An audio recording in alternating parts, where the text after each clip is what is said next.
네, 지난주 목요일 정부가 내년도 청년 대책을 발표를 했습니다. 23조 원을 들여서 월세 지원하고 반값 등록금 확대하고 취업 지원한다. 이런 내용이었는데요.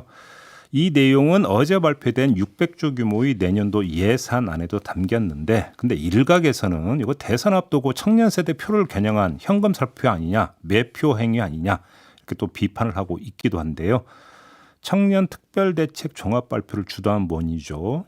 구윤철 국무조정실장을 스튜디오로 모셨습니다. 한번 자세히 이야기 나눠보죠. 어서 오세요.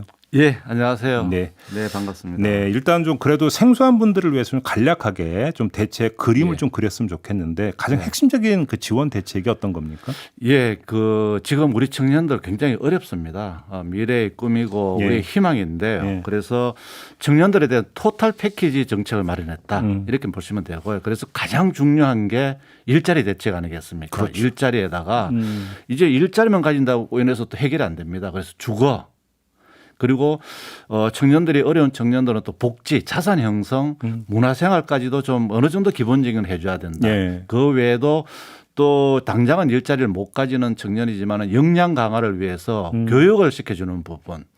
그리고 마지막으로는 청년들이 참여하는 부분. 참여라고 하는 건 뭘 뜻하는 겁니까? 참여들은 하는 것 앞으로는 청년 정책을 만들고 청년 문제를 해결하는 데는 청년들이 직접 좀 이렇게 좀 참여해서 자기들의 의사도 표현하고 그래야지만 살아있는 청년 정책이지 예. 어른들이 만드는 청년 정책이 무슨 감동이 있겠느냐. 맞아요. 예. 예, 그런 측면에서 저희들이 다양하게 이번에는 종합판이다. 이렇게 보시면 정책 수립 과정에 청년들이 직접 참여해서 목소리 내게 하겠다. 네, 그렇습니다. 몇 가지만 좀 뽑아서 질문드리면 일단 월세 20만 원을 지원한다라는 거 있지 않습니까? 네네. 이게 1년 한시적으로 지원하는 거죠. 네네. 근데 물론 1년 동안에 월세 20만 원씩 받으면 당연히 도움이 되긴 할 텐데 네. 이건 근본 대책은 물론 아니지 않겠습니까? 네.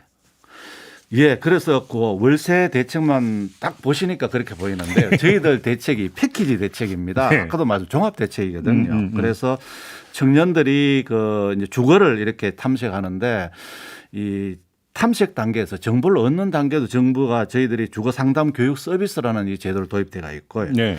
그다음 두 번째, 당장 내가 월세도 못 낸다. 이런 청년에 대해서는 이번에 월세 바우처를 도입했습니다. 이 소득 아주 낮은 저소득 학생들이죠. 예.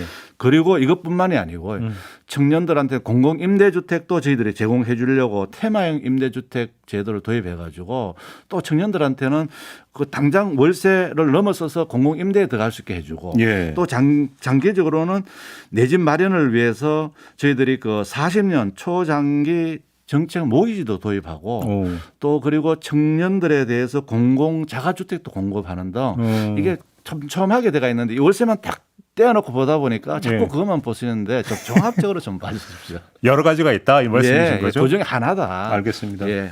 저희 집에 있는 애들도 얼마 전에 이제 제대를 해가지고 저도 개인적으로 궁금한 게 있는데 이 장병 사회복귀 준비금 보니까 장병이 750만 원 네. 적립하면 정부가 250만 원에서 네. 도합 1,000만 원. 네. 그러니까 장병복 750만 원이니까 군자금 말씀하시는 거죠? 네, 네. 그러니까 군자금 적립해서 이렇게 하면 네. 정부 250만 원을 그냥 여기다 얹어준다는 겁니까? 어떤 개념입니까? 예, 그러니까 이제 이런 제도가 좀 청년들에 대해서는 있는데 네. 뭐 청년 중소기업에 근무하는 청년들한테 마찬가지로 본인이 이렇게 적립을 하게 되면은 금리도 더 주고 금리. 예, 좀 높더라고요. 예, 금리도 좀 예. 넣어주고 예.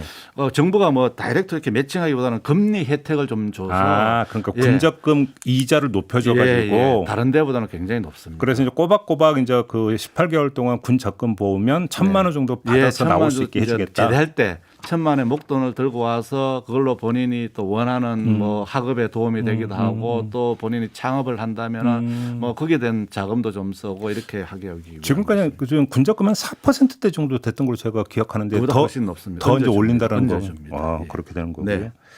알겠습니다. 그리고 이제 역시 이제 가장 핵심적인 문제는 이제 그 취업 대책 아니겠습니까? 네. 거기서 핵심적인 대책은 어떤 겁니까?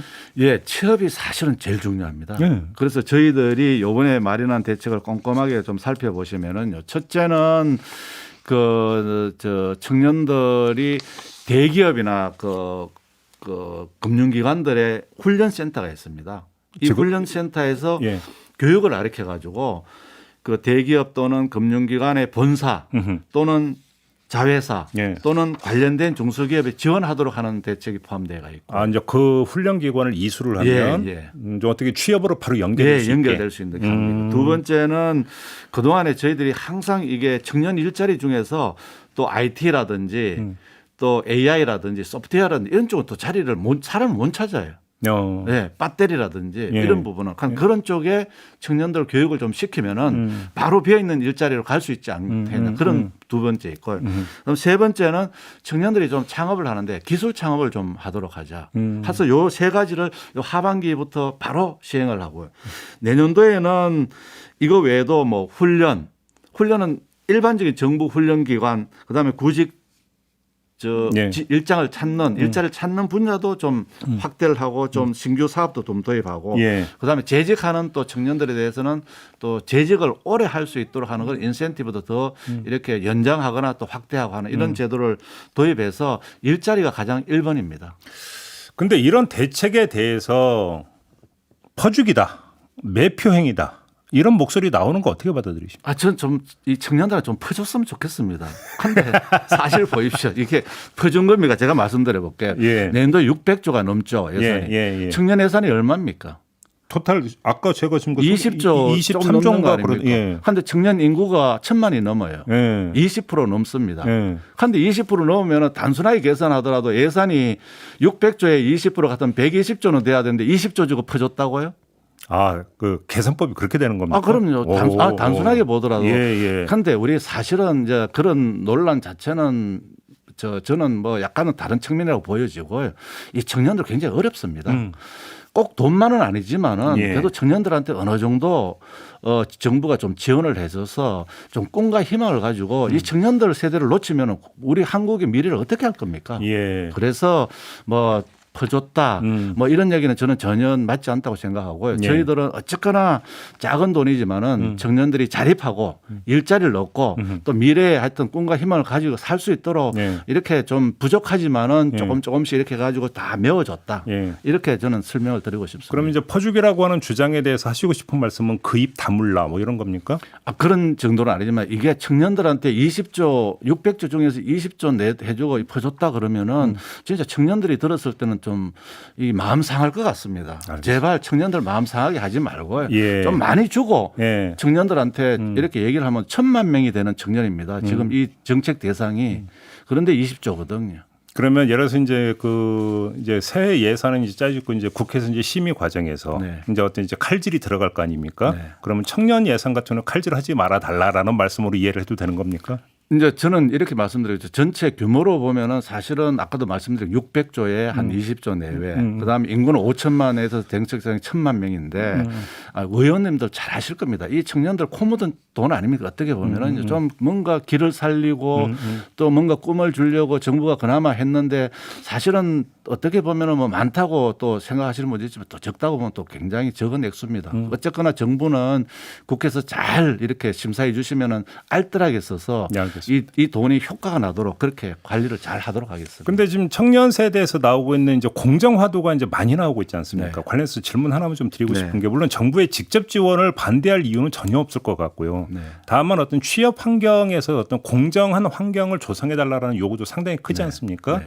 이런 부분들을 정부가 얼마나 이제 감수성 있게 받아들이는지가 궁금한데요. 네. 물론 개별 사례로 들어가면 논란거리가 있는 부분도 물론 있습니다만 네. 예를 들어서 이제 이 공정한 취업 환경을 조성하기 위해서 뭔가 제도의 정비라든지 혹시 이런 것들도 좀 강구를 해보셨습니까? 예, 그래서 지금 사실은 이제 청년들에게 공정한 취업기회를 두기 위해서 이 블라인드 채용이라는 말이 이제 거기서 시작된 겁니다. 그렇죠. 뭐 이 사람은 뭐 어느 대학 나오고 뭐 부모가 누구고 이렇게 한 순간 이 채용을 심사하는 사람도 바이어스가 될 수 있기 때문에 그래서 블라인드를 하고 또 저희들은 가능하면은 이 청년들한테 이 공정한 정보를 제공한다든지 그리고 누구나 하여튼 교육을 받을 수 있는 제도를 마련하기 위해서 이번에 청년들을 위한 장학금을 진짜 대폭 확대했습니다. 예. 그래서 과거는 소득계층 낮은 청년들에 대해서 혜택을 줬습니다만 이제 중산층까지도 이제는 진짜 돈 없어서 공부 못한다 소리 안 나오게 하겠다. 네. 그리고 취업훈련 분야에서도 청년들이 원한다면은 진짜 이게 취업 교육을 아주 잘 시켜주고 대기업 오죽했으면 대기업 훈련 기간까지도 좀 이렇게 확대해가지고 네. 기회를 굉장히 늘려주겠다. 그래서 청년들이 마음만 먹으면 제가 생각할 때는요 얼마든지 이렇게 갈 수 있게 정부가 안내해주고 또 지원해주고 이렇게 해야 된다고 저는 생각하고 그게 국가가 해야 될 책무가 아니냐 이렇게 생각합니다. 우리 실장님 모신 김에 다른 문제 하나만 좀 여쭤볼게요. 네. 이제 그 보건의료노조가 파업을 예고를 하지 않았습니까? 네. 지금 예고대로면 내일부터 시작이 되는데 어떻게든 타결이 됐으면 좋겠어 저희가 네. 어제 노조하고 이제 인터뷰를 했는데 네. 결국은 인력 확충 이런 문제는 예산이 들어가는 것이기 때문에 네. 기재부의 입장이 중요한데 기재부는 지금 협상에 나오지도 않고 네. 홍남기 경제부총리 만나자고 했는데 대꾸도 없다. 네. 이러면 이거 정말로 이게 조정 사안 아닙니까? 국무조정실장으로서 이거 어떻게 받아들이십니까? 예, 그래서 지금 이 이제 코로나19를 겪는 과정에서 우리 보건의료노조의 어떤 노고에 대해서 정말 감사하게 생각합니다. 예. 감사하게 생각하고요. 물론 지금 이제 코로나 과정에서 인력이 부족한 부분에 대해서는 또 간호 인력을 총체적으로 확대해야 되는 문제가 그렇죠. 있고요. 그리고 또 약간 하나 말씀드리면 특정 분야에는 자리는 비어 있는데 인력을 또 채울 수 없는 그런 쪽도 있습니다. 인력이 부족한 부분이 있으니 그런 중장기적인 측면에서 하고 예. 또 단기적으로 이 코로나19 대응하는 과정에서 힘든 부분에 대해서는 예. 저희들이 거기에 대해서는 어떤 보상을 할 수 있는 특별한 보상을 할 수 있는 방안까지도 저희들은 이렇게 보고 있습니다. 그래서 아마 총리님께서도 이 진행 상황을 잘 보고 계시고 그래서 어쨌거나 하여튼 서로 간에 타협을 해가지고 네. 이 위기 상황 하에서 또 노조가 파업해서 국민들이 또 어려움을 겪고 이런 일은 좀 없이 대화와 토론을 통해서 이 문제를 꼭 해결할 수 있다고 보고 정부의 의지도 강력하다고 생각합니다. 지금 하루 남았는데 타결 예제가 있다고 지금 확신하세요? 저는 뭐 확신하기보다는 저는 열심히 해가지고 예. 되도록 노력을 하겠다는 것은 확신하다고 말씀드립니다. 그러면 오늘 중으로 정부가 다시 뭐 카드를 그러니까 제시할 여지가 있고 준비되고 있는 게 있습니까? 카드는 다 나왔습니다. 다 나왔어요. 예, 거기에 대해서 보건의료노조에서는 확실한 정부의 의지를 보여달라는 그런 얘기가 아니나 저는 그렇게 생각합니다. 쉽게 이제 확약이 필요하다 뭐 이런 예, 뜻으로. 그런 것 같습니다. 그건 좀 해주시면 안 됩니까 좀? 예, 그런 부분에 대해서 정부가 예. 필요한 부분은 확약도 하고 예. 또 안 되는 부분은 또 중장기적으로 당장 안 되는 부분은 중장기적으로 이렇게 논의도 하고 해서 저희들이 잘 국민들 불편함이 없도록 이렇게 네. 협의를 잘 하도록 좀 하겠습니다. 부탁드리겠습니다. 네. 고맙습니다, 실장님. 네. 네, 지금까지 구윤철 국무조정실장이었습니다.